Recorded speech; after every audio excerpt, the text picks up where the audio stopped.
Hello, and welcome to TekBoost TV. I'm Jaime, and today I'm going to show you how to install both powered and non-powered video cards into the Dell T5810 Workstation. Before beginning, we recommend checking with the manufacturer and ensuring the latest firmware is installed. For this installation, you may need a Phillips head screwdriver. Please check out the quick spec link in the description below to learn more about video card compatibility for the Dell T5810. First, ensure your computer is powered off and the power cord is unplugged.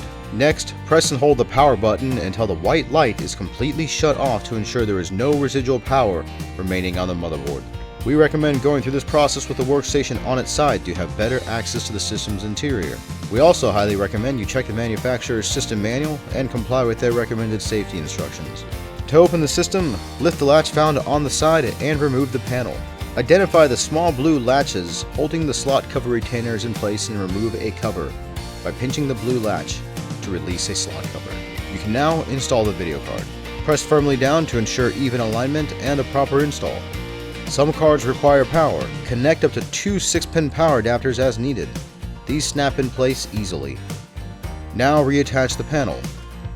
Please check out our how-to videos covering processor, memory, hard drive, and video card installation for this and other systems. If you have found this helpful, please hit the like and subscribe buttons below.